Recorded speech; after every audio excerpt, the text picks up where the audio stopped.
आज से करीब 360 मिलियन साल पहले समुद्र में एक ऐसा मछली रहा करता था जिसके सामने उस समय के कोई भी जीव टिक नहीं पाते थे, क्योंकि ये मछली आकार में बहुत ही विशाल हुआ करते थे। हम बात कर रहे हैं डंकलियोस्टस की। इस मछली के पास काफी शक्तिशाली जबड़ा हुआ करता था, जिसकी मदद से किसी भी जीव का तो टुकड़े कर सकते थे। और वही दूसरी तरफ मेगालोडॉन, जिसे दुनिया में पाए जाने वाला अब तक का सबसे बड़ा शार्क कहा जाता है, यह आज के ग्रेट व्हाइट शार्क से 4 गुना बड़े हुआ करते थे। लेकिन क्या हो जब ये दोनों जीव एक दूसरे के सामने आ जाए, तब क्या मेगालोडॉन अपनी खूंखार दांतों से डंकलियोस्टस को मार देगा या फिर डंकलियोस्टस अपनी शक्तिशाली जबड़ों से मेगालोडॉन को हरा देगा? इस सवाल का जवाब पाने के लिए बने रहे हमारे साथ इस वीडियो के अंत तक। सबसे पहले इन दोनों जीव के बारे में जानते हैं। डंकलियोस्टस जो डिवेनियन पीरियड में 360 मिलियन साल पहले था, इनके पास काफी शक्तिशाली हड्डी के प्लेट्स हुआ करते थे और वैज्ञानिकों का माने तो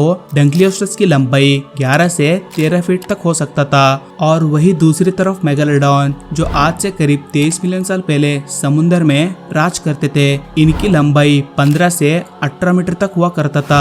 बात की जाए इनकी वजन की तो ये 50 टन तक भारी हुआ करते थे, यानी ये वजन के मामले में आज के 10 अफ्रीकन एलिफेंट के बराबर होते थे। डंकलियोस्टस और मेगालोडॉन दोनों जीव अलग अलग समय में रहते थे। इसका मतलब हम हाइपोथेटिकली गेस कर सकते हैं कि अगर इन दोनों जीव के बीच लड़ाई हो जाए तो कौन जीतेगा। मेगालोडॉन का सबसे बड़ा हथियार इनके तेज दांत हुआ करते थे, जो 7 इंच से भी ज्यादा लंबे हो सकते थे। साथ ही इनके जाव में 277 दांत हुआ करते थे और मेगालोडॉन की जाव में 2 से 3 इंसान आराम से समा सकते थे। और वही डंकलियोस्टस के पास मेगालोडॉन की तरह दांत नहीं थे, लेकिन इनके पास दांत के बदले 2 जोड़ी हड्डी के प्लेट्स थे जो दांत के काम ही करते थे। मेगालोडॉन समुद्र में 18 किलोमीटर पर आवर की स्पीड से तैर सकते थे। और वही डंकलियोस्टस की स्पीड के बारे में साइंटिस्टों के पास ज्यादा जानकारी नहीं है, लेकिन माना जाता है कि डंकलियोस्टस मेगालोडॉन से तेज थी। मेगालोडॉन ज्यादातर अपनी शिकार पे पीछे से हमला करते हैं। अगर ये शार्क किसी जीव पे हमला कर देते हैं तो उस जीव की मौत पक्की हो जाती है,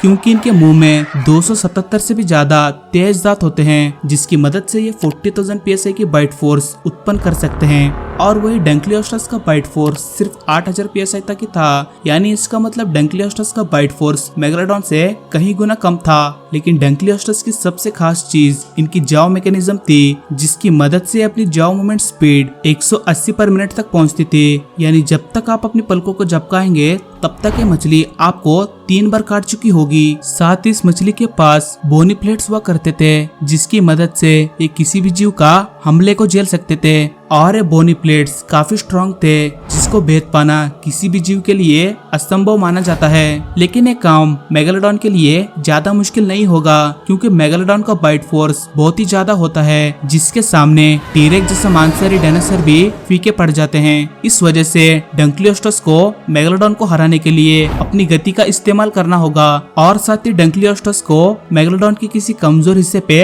हमला करना होगा। लेकिन तब भी मेगालोडॉन ही जीत सकता है, क्योंकि मेगालोडॉन आकार में डंकलियोस्टस से दुगना बड़े होते हैं। साथ ही मेगालोडॉन का बाइट फोर्स बहुत ही शक्तिशाली होता है। इसका मतलब अगर डंकलियोस्टस और मेगालोडॉन के बीच लड़ाई हो जाए तो निश्चित रूप से मेगालोडॉन ही जीतेगा। लेकिन दोस्तों, ये दोनों जीव अलग अलग समय में रहते थे, यानी इसका मतलब इन दोनों जीव के बीच कभी अतीत में लड़ाई नहीं हुआ होगा। और आपके अनुसार अगर मेगालोडॉन और डंकलियोस्टस के बीच लड़ाई हो जाए तो कौन जीतेगा? कमेंट में अपना राय जरूर शेयर कर देना। अगर आपको ये वीडियो पसंद आए तो प्लीज इस वीडियो को एक लाइक कर देना, और हमारे चैनल पे नए हो तो प्लीज चैनल को सब्सक्राइब करके बेल आइकन को ऑल पे क्लिक कर देना। फिर मिलते हैं ऐसे एक रोमांचक वीडियो में, तब तक के लिए बाय बाय।